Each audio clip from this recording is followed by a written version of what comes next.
In the dusty frontier town of Redemption Springs, everyone had forgotten about Martha. She was just the quiet widow who ran the boarding house, a woman whose kindness was mistaken for weakness, whose grief was mistaken for slowness.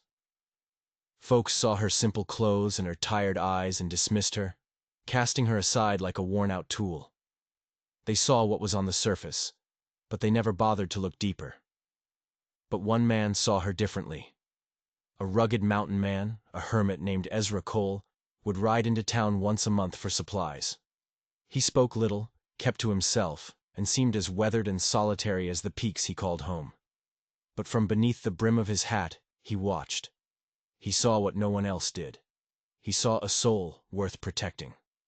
When danger came to town, a notice was nailed to her door, a debt that would steal everything she had. And then a threat even worse, a gang of ruthless men who wanted to take not just her home, but her dignity.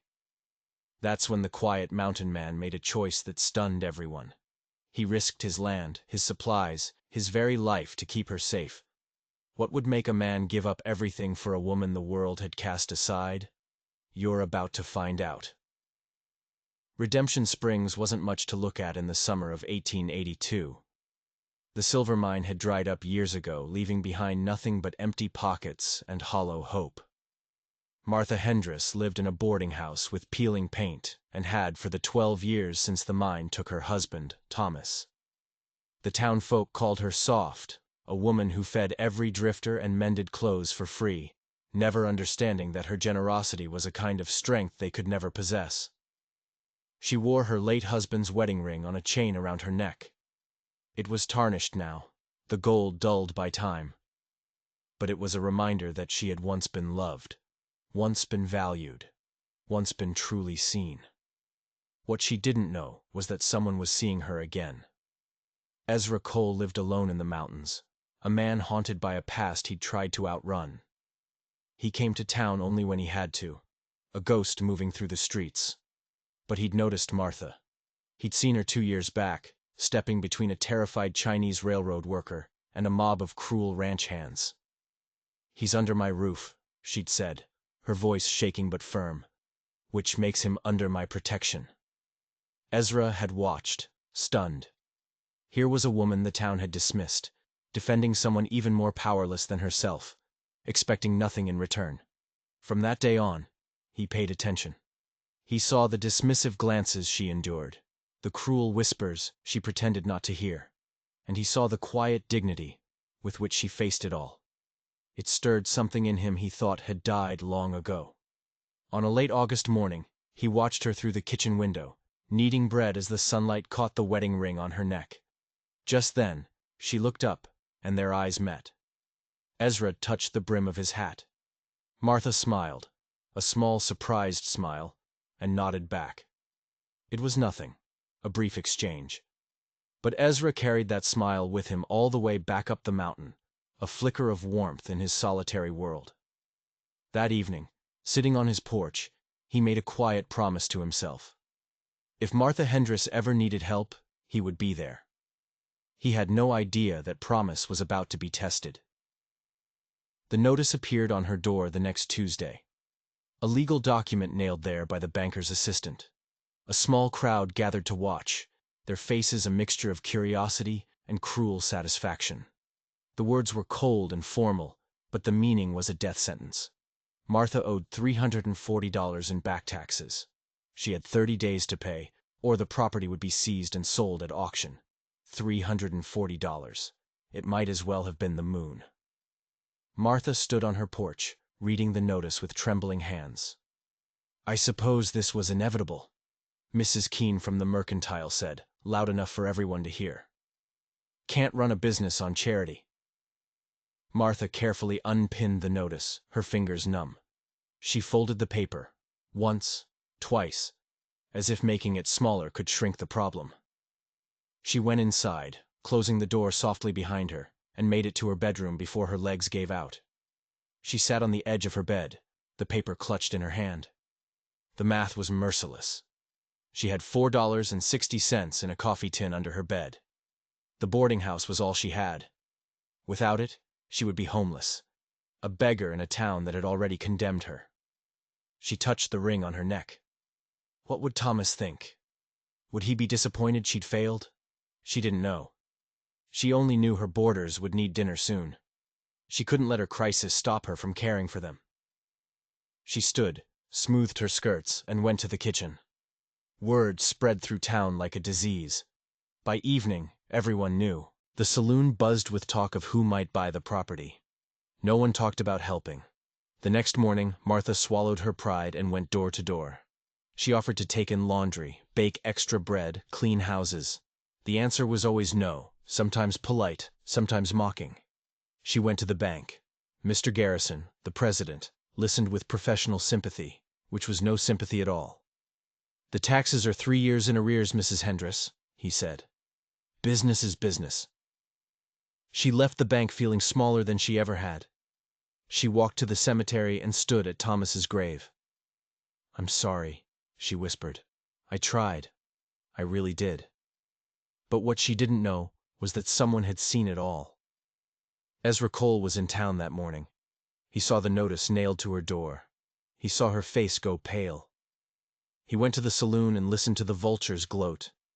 $340, one man laughed. "She'll never raise that kind of money." Ezra's hand tightened on his glass. He wanted to tell them what they were, but he knew actions mattered more than words. That night, back in his cabin, he did something he hadn't done in years. He took inventory of everything he owned: his horse, his traps, his rifle, and his savings. For 15 years he'd put aside gold and coins, a safety net for his old age. He poured it all onto his table: gold dust in leather pouches, coins of all sizes, a few small nuggets. He counted it carefully. $362. $40. Enough. Just enough. This was 15 years of hard, lonely work. His security. Everything he had. He could pay her debt and have less than $25 to his name. It was foolish. He barely knew her. She would never even know who helped her. His life would go on, except he'd be broke, vulnerable to the first harsh winter or bad hunting season. But another part of him, a part that had been stirring to life every time he saw her kindness, remembered his promise. Ezra Cole had been many things in his life: a soldier, a killer, a coward. But he had never broken a promise to himself.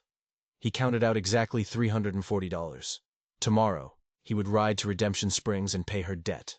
Anonymously. She would keep her home and her dignity.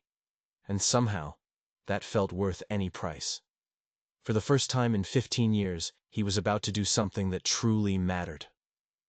Ezra arrived in Redemption Springs as the sun was clearing the mountains. He tied his horse, Ruth, outside the bank, and waited. The town slowly came to life around him, and people noticed. A man sitting outside a bank before it opened could only mean one thing: money. At precisely 8 o'clock, Mr. Garrison arrived, his keys jangling. "Mr. Cole," he said, surprised. "You're here early." "I have business with the bank," Ezra said, his voice even. Inside, the bank smelled of old paper and greed. Ezra placed the heavy leather pouch on the desk. "I'm here to settle a debt." Garrison's eyebrows rose. "Not mine," Ezra clarified. "Martha Hendress's debt." The banker's expression shifted from surprise to calculation. He didn't open the pouch yet. "Mrs. Hendress's property taxes. $340.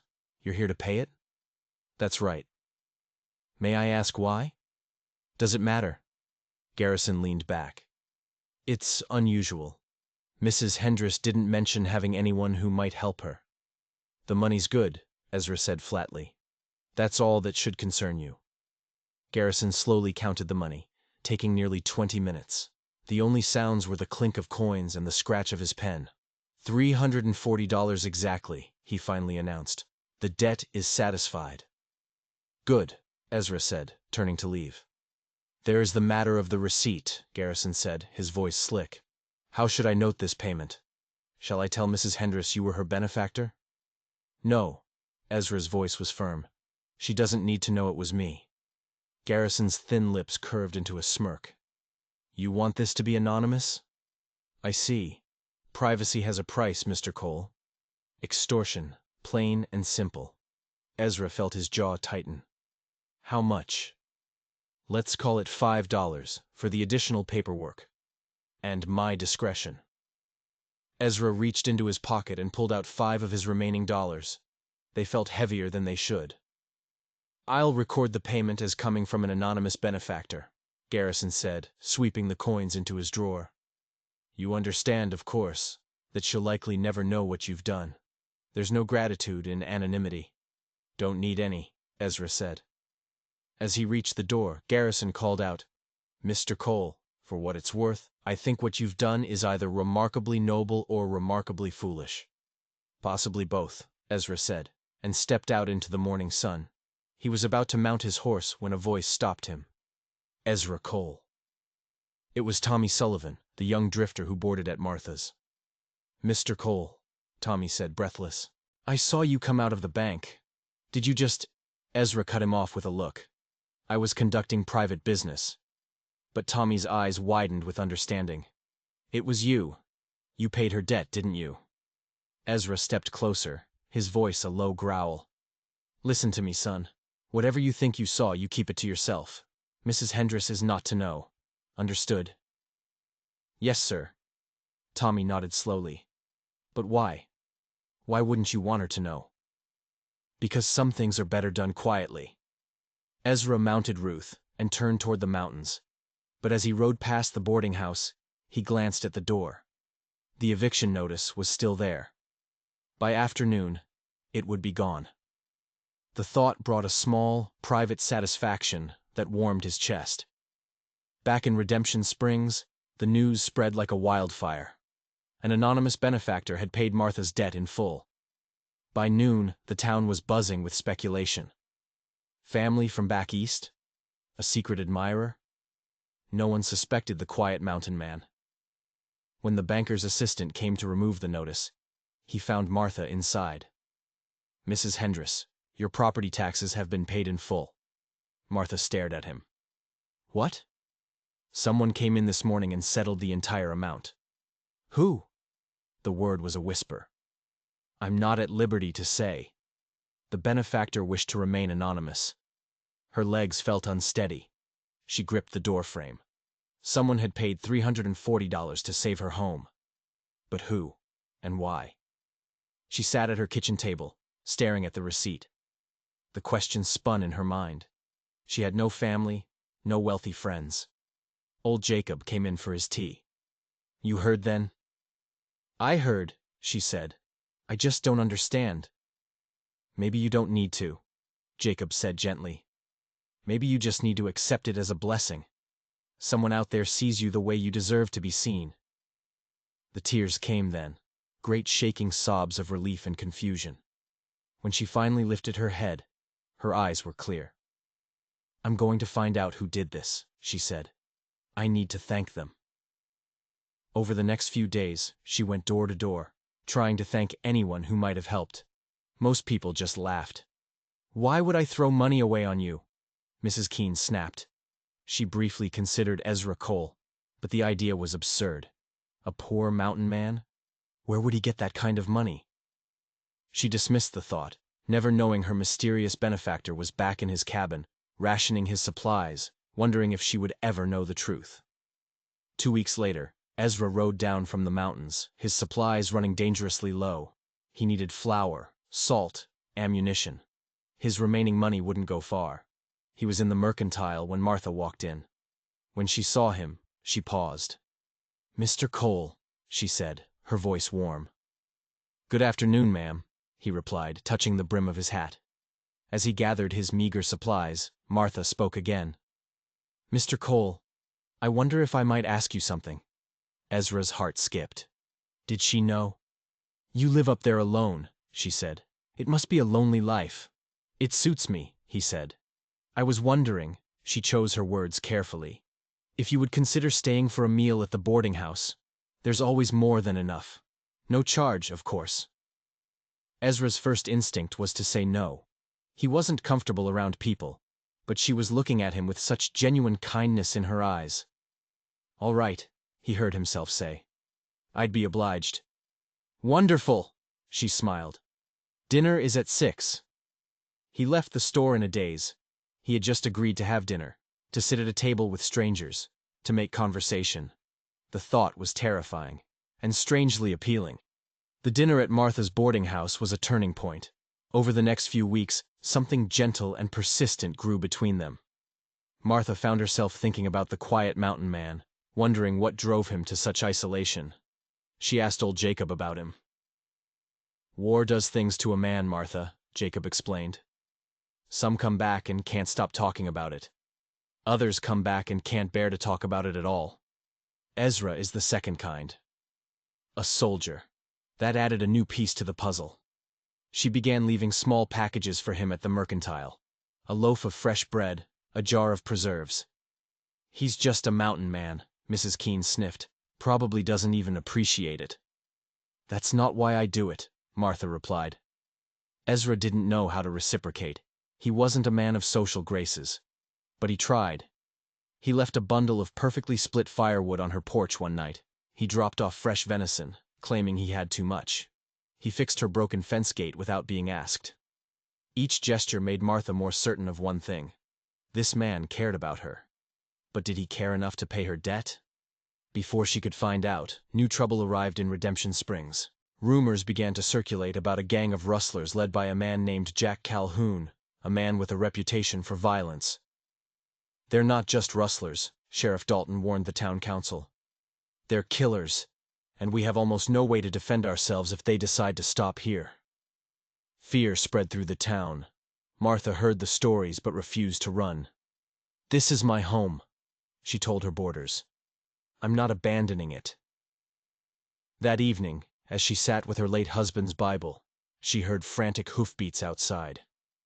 It was Ezra, riding harder than she'd ever seen.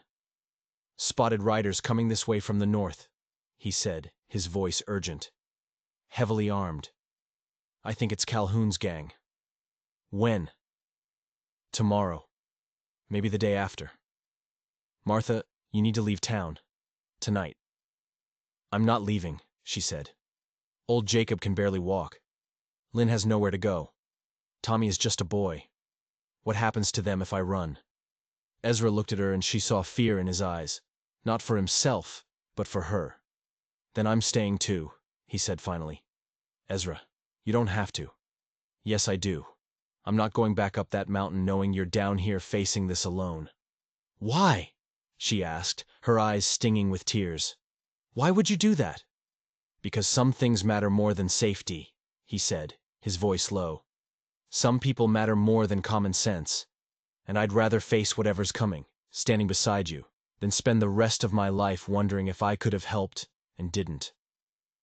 They sat up late in the kitchen, drinking coffee. They talked about the gang, but also about their pasts. Ezra told her of his family's farm, of the war. I couldn't stay there, he said. Not after what I'd seen, what I'd done. So I came west. Figured I could outrun it. He smiled without humor. Didn't work. You can't outrun what's inside you. Maybe you're not supposed to outrun it, Martha said, taking his hand. Maybe you're supposed to live with it, and find a way to be something more. They sat in comfortable silence as dawn approached. What neither of them knew was that the gang was closer than they thought. Jack Calhoun and his men were already camped just miles outside of town, planning their descent. The gang arrived just as the afternoon sun began to dip. 5 men rode in first, spreading out along the main street, their hands resting on their guns. Then came Jack Calhoun. He was a big man with a scar that twisted his face and eyes as cold as winter ice. Violence clung to him like a shroud. The town went silent. Doors slammed shut. Windows were shuttered. Sheriff Dalton emerged from his office, his hand trembling. I'm Sheriff Dalton, he began. I'm going to have to ask you to move along. Calhoun just laughed. Sheriff, we're just passing through. Need some supplies, a drink, and lodging. He pointed toward the boarding house. That place still taking guests? From her window, Martha watched with a growing dread. Ezra stood beside her, his body tense. That's Calhoun, he whispered. Wears his violence like a badge. Lock the doors. Don't let them in. But before she could move, there was a heavy knock. 2 of Calhoun's men were on her porch. "We hear you run a boarding house," one of them said, his voice mockingly polite. "We'd like some rooms." "I'm afraid I'm fully booked," Martha said, keeping the door open only a crack. "That so?" The man sneered, peering past her. "Looks empty to me. Boss doesn't like being refused." The other man leaned against the rail. "Be a shame if something happened to this place. Old building like this probably catches fire real easy." Just then, Ezra appeared in the doorway behind Martha. His presence was unmistakable. "The lady said she's full up," he said calmly. "Best you respect that." The 2 men looked at Ezra with new interest. "Who are you, old man?" "Just a friend, and I'm suggesting you move along." The man laughed. "You suggesting? There's 5 of us, and 1 of you." "I can count," Ezra said. "Doesn't change what I said." The tension was thick enough to cut with a knife when Calhoun's voice broke the standoff. "What's the holdup, boys?" He walked up to the porch steps, studying Ezra. "This old woman says she's got no rooms," one of his men explained. "And her friend here thinks he can tell us what to do." Calhoun's cold eyes fixed on Ezra. "That right, friend? You think you can tell my boys what to do?" "I think," Ezra said carefully, "that the lady has the right to refuse service. And your boys should respect that." Calhoun smiled, a terrible expression. "Out here, rights are what men with guns say they are." He turned his gaze to Martha, his eyes crawling over her. "So here's what's going to happen, Mrs. Hendris. You're going to be charitable to me and my boys. And in exchange, we won't burn your little town to the ground." "Get off my property," Martha said, surprised by the strength in her own voice. Calhoun's expression darkened. He took a step onto the porch, and Ezra moved to block him. "That's close enough," Ezra said quietly. Calhoun stopped, studying Ezra with new intensity. "You know what? I'm starting to think you're more than just some mountain hermit. There's something about the way you move. Military." Ezra didn't respond. "Well, let me tell you something, soldier boy," Calhoun snarled. "Whatever you were in the war doesn't mean spit out here. You keep standing in my way, you're going to find out just how quick I can end this." "Maybe," Ezra said, his voice dangerously low. "But not before I end you. And I think you're smart enough to know that's true." It wasn't a threat. It was a statement of fact. For a split second, something flickered in Calhoun's eyes. Recognition. He was facing someone just as dangerous as he was. "Well, well," Calhoun said, forcing a smile. "Tell you what. We'll give you and your lady friend a pass, for now. But Mrs. Hendris," he looked past Ezra, "you and I aren't finished." He turned and walked away, his men following. Martha sagged against the doorframe, the adrenaline draining out of her. "Inside," Ezra said gently. "We need to figure out what we're going to do." That night, the town held its breath. The saloon burned with light and the sound of rough laughter. At the boarding house, Ezra organized a watch. Martha brought him coffee as he sat by the window, his rifle across his knees. "Ezra," she said, "what you did today, you could have been killed." "Could have," he replied. "Didn't happen. But what if it had?" He looked at her then, his eyes searching hers in the dim light. "I spent 15 years up in those mountains, Martha. Hiding. From people. From connection. From anything that might matter enough to hurt.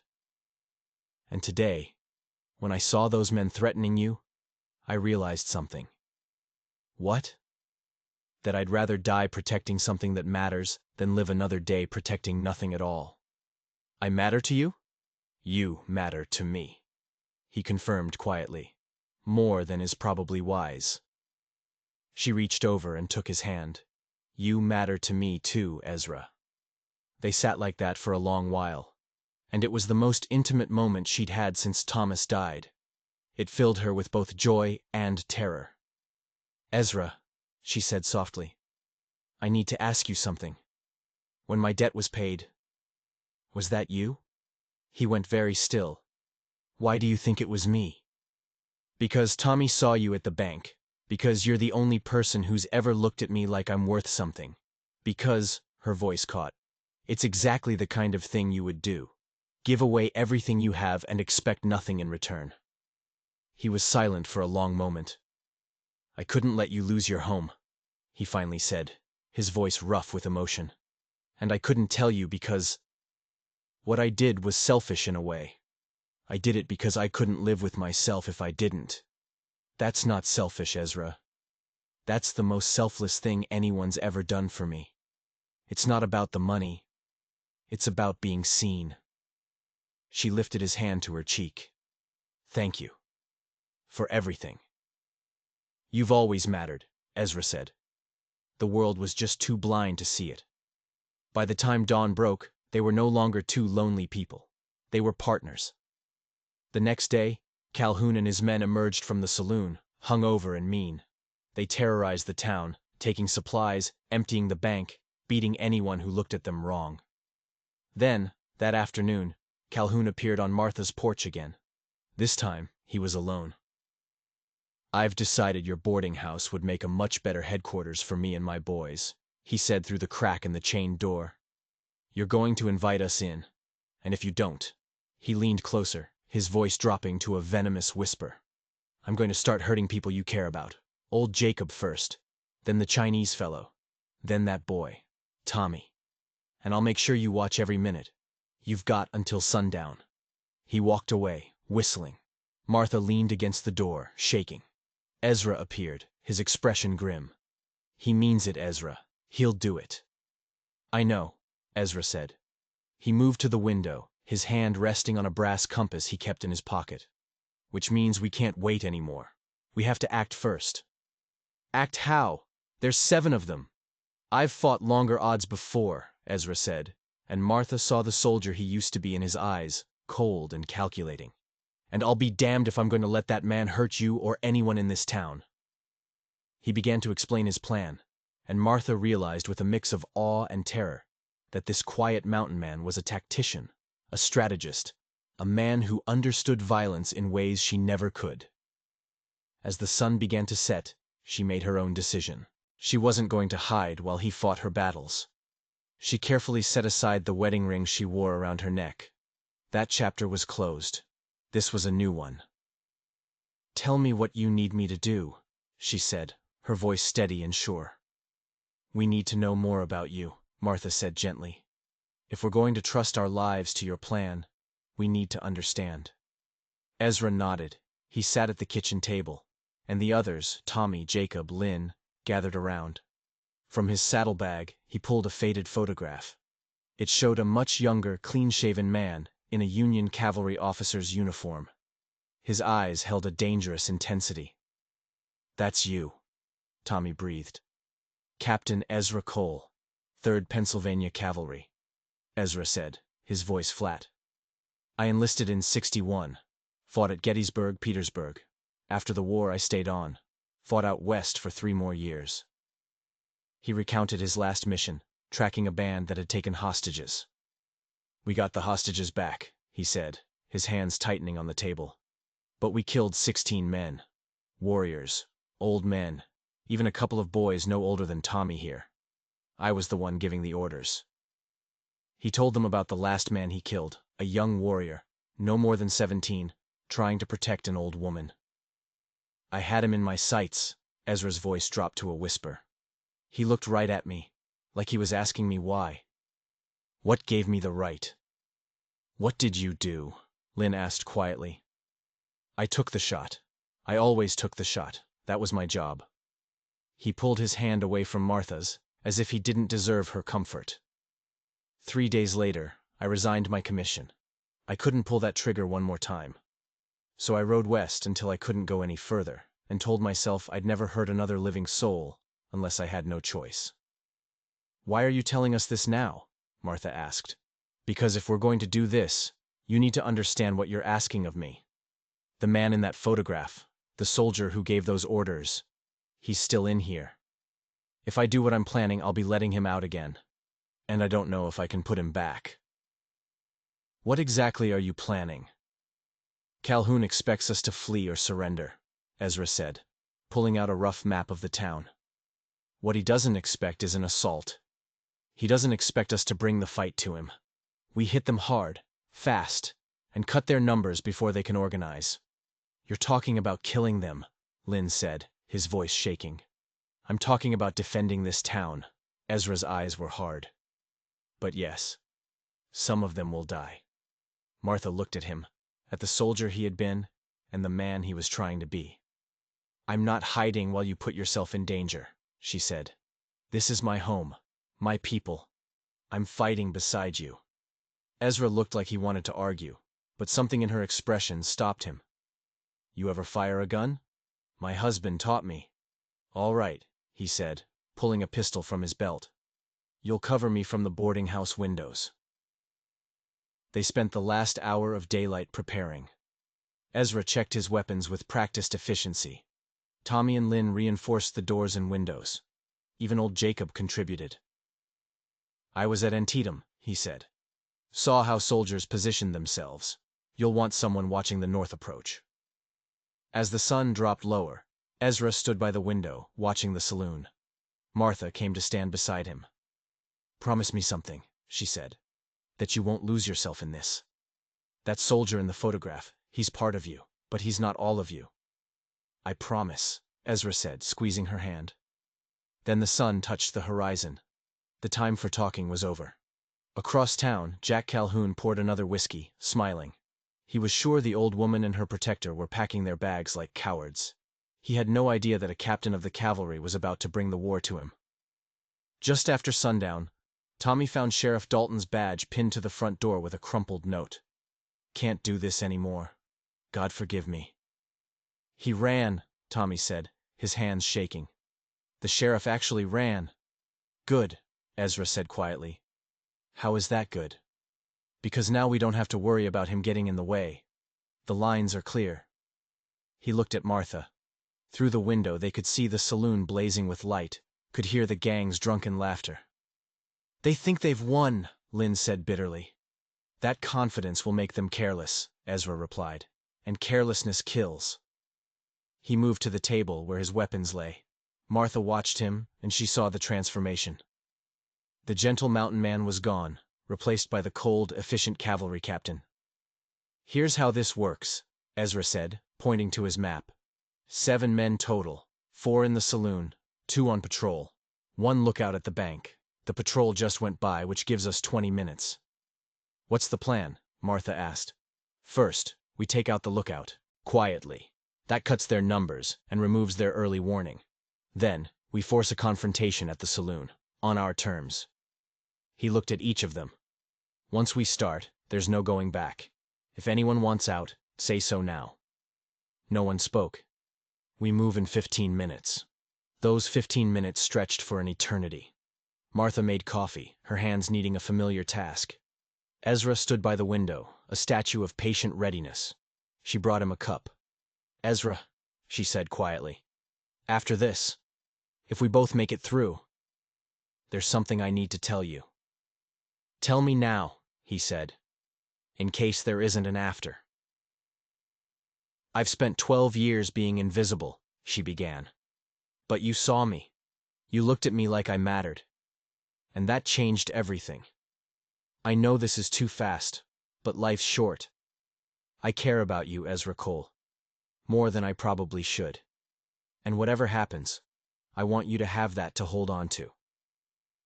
He put down his coffee cup and gently touched her cheek. I came down from that mountain planning to pay your debt and disappear, he said. But then you invited me to dinner. You looked at me like I was still human, still worth saving. I don't want to be alone anymore, Martha. So what are you saying? I'm saying that when this is over, I want to build something with you. If you'll have me. Yes, she said simply. Yes. Just then, Ezra's pocket watch chimed. Time to move. They slipped out the back door into the moonlit alleys. Ezra moved like a ghost, and Martha followed, her pistol clutched in her hands. The lookout at the bank was young, bored, smoking a cigarette. Stay here, Ezra whispered. I'm going to circle around behind him. What needs doing? Before she could respond, he melted into the shadows. Martha crouched behind a water barrel, her heart hammering. This was real. This was war. The lookout yawned and stretched. Then, Ezra was there. A brief, silent struggle, a muffled gasp, and the young man slumped into Ezra's arms. A moment later, Ezra reappeared beside her. Is he unconscious? He'll live. I tied him up in the alley. I'm proud of you, Ezra, she whispered. Don't be, he said, his voice tight. Not yet. The patrol was due back any minute. They ran, sticking to the shadows, until they were across the street from the saloon. Through the swinging doors, they could see 4 men drinking, laughing, their rifles leaning against the bar. Unprepared. Sloppy. This is it, Ezra whispered. Wait for my signal.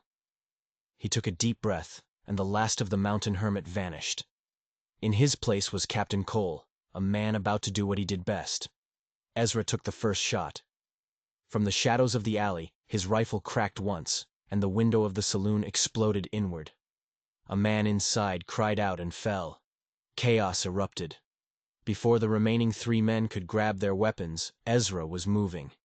He kicked open the swinging doors and fired twice more with his pistol. 2 more men went down. The last one, the lean man who had threatened Martha on her porch, dove behind the bar, firing wildly. "Martha, now!" Ezra yelled. From her position in the mercantile doorway, Martha raised her pistol and fired at the bar, the sound deafening. The shots were inaccurate, but they served their purpose, forcing the lean man to keep his head down. "You're dead, old man!" the man screamed from behind the bar. "Not yet," Ezra said, and kicked over a table, using it for cover as he reloaded. Just then, the 2 men from the patrol came running down the street, drawn by the gunfire. "Ezra, behind you!" Martha screamed. She fired her pistol at the approaching men, forcing them to take cover behind a horse trough. Ezra knew he was caught in a crossfire. It was a classic military trap, and he had walked right into it. The man behind the bar popped up and fired, the bullet splintering the table next to Ezra's head. Then something unexpected happened.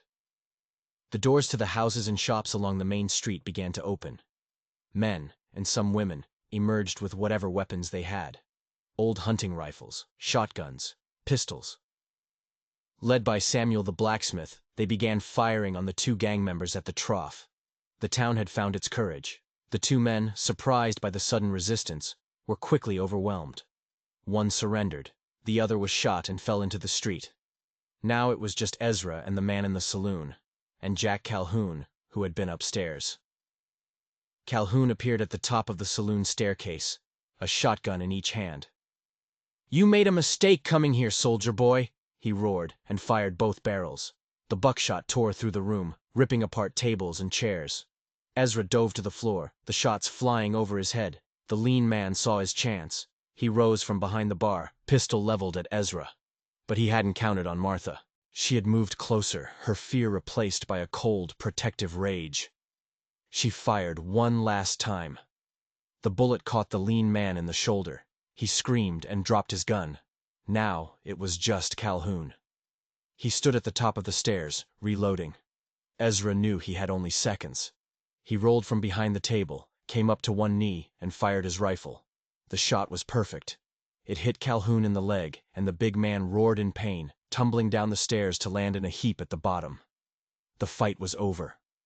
The townspeople surged into the street, cheering. But Martha had celebrated too soon. As the crowd dispersed, a shout came from down the street. "Fire! The boarding house is on fire!"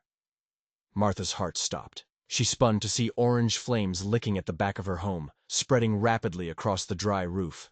In the chaos, one of Calhoun's men, wounded but not out, had crawled away and set the blaze. "Tommy! Lynn! Jacob!" Martha screamed and ran toward the building. "Wait!" Ezra yelled, but she tore free. Those were her people, her responsibility. The front door was barred from the inside. She pounded on it frantically.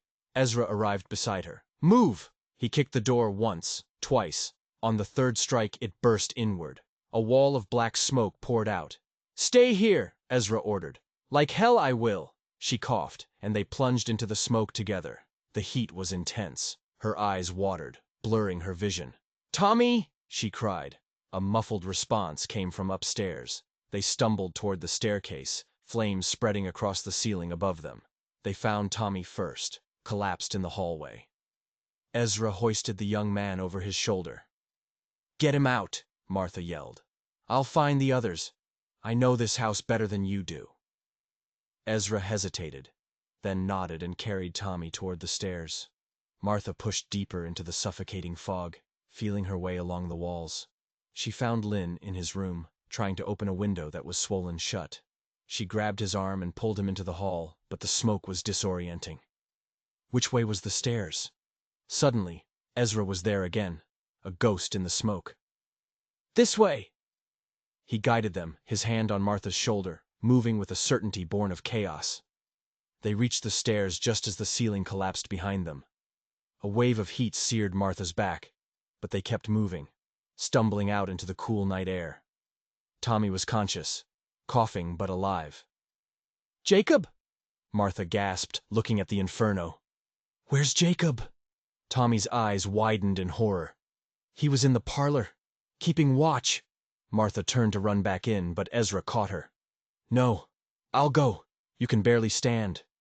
And you've got a burned back and smoke in your lungs," he said, his face grim. "I'm going, that's final." He turned and ran back into the burning house. The crowd held its breath. The building groaned, timbers cracking. Part of the front porch collapsed. "Ezra!" Martha screamed. "Get out!" And then 2 figures emerged from the smoke. Ezra, blackened by soot, supporting Jacob. They were barely 10 feet from the building when it gave way. With a deafening roar, the boarding house collapsed in on itself, sending a geyser of fire and ash into the sky. The blast of heat knocked everyone back. Through the chaos, Martha could see Ezra and Jacob on the ground. People rushed to pull them clear. The doctor came running. Martha fought through the crowd to reach him. Ezra was sitting up, coughing hard. Jacob lay beside him, breathing, but barely. "You idiot!" Martha sobbed, kneeling beside Ezra, tears cutting clean tracks through the soot on her cheeks. "You absolute idiot! You could have died." "Had to," Ezra coughed. "Couldn't leave him." "You couldn't leave him, so you nearly left me," she cried, all her fear and relief and love pouring out. "Don't you dare do that to me again." He reached up and touched her face. "I'm sorry, but I made a promise to protect people who matter." "That includes you," she said fiercely. "You matter, Ezra." Behind them, her home, everything she had worked for was burning to the ground. 12 years of her life, gone. She should have been devastated. But instead, she felt a strange, profound relief. The house had been her link to the past, to Thomas. Watching it burn, she realized Thomas would have wanted her to live, not just exist. He would have wanted her to find new happiness. Sometimes you have to let the past burn away to make room for the future. "It's just a building," she said quietly. Ezra looked at her, surprised. "What matters," she said, more firmly this time, "is the people. Everything else, we can rebuild." The townspeople, their faces filled with remorse and determination, were already organizing. "We'll help," Mrs. Keene said, her voice genuine for the first time.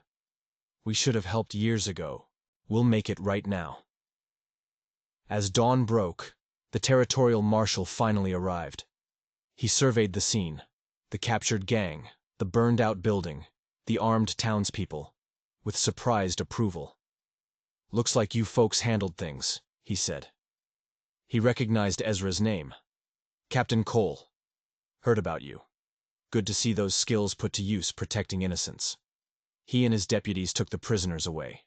As they loaded Calhoun into a wagon, the gang leader looked at Ezra with grudging respect. "You're better than I gave you credit for, old man. Could have killed me. Why didn't you?" "Because I've killed enough men in my life," Ezra said. "I'm done with being hard."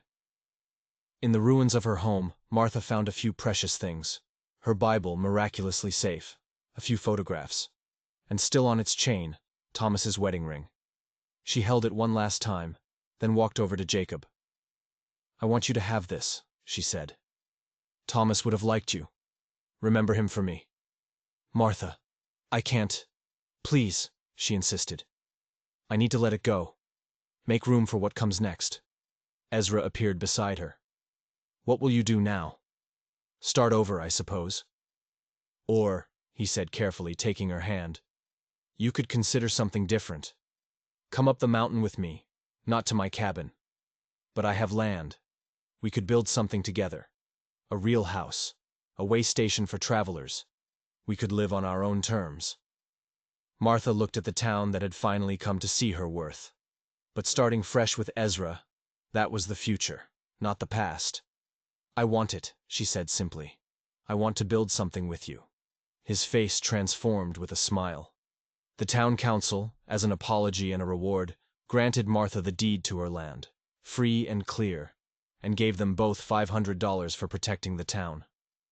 Accept it, Martha whispered to Ezra. We'll need it to build our house. In the weeks that followed, Redemption Springs began to heal, and in the mountains, a new life began. 3 months later, Martha stood on the porch of the house she and Ezra had built. It was solid and warm, with a view of the valley below. Ezra came to stand beside her, his arm around her waist. He looked healthier, younger. The weight of his isolation had lifted. What are you thinking about? He asked. How 3 months ago I thought my life was over, she said. Now, I feel like it's just beginning. He pulled something from his pocket, a simple gold band, crafted with care. He had melted down his old military medals to make something new, transforming a symbol of his violent past into a symbol of their future. I know we're too old for grand gestures, he began, but I also know we can't afford to waste time. Martha Hendris, would you do me the honor of becoming my wife? Tears of joy streamed down her face. Yes, she said. Absolutely, yes. He slipped the ring on her finger. It fit perfectly. He pulled her close and kissed her, a kiss full of promise. They were married the next week in the church in Redemption Springs, the whole town there to celebrate. They had been invisible to the world, but they had seen each other. And in the end, that was all that mattered. The story that began with a desperate debt had become a story of second chances, of courage, and of a love that arrived when they'd both stopped looking. They had found their own redemption, not in a town, but in each other. If this story touched you, make sure you hit that subscribe button, because what we have coming next is something you won't want to miss.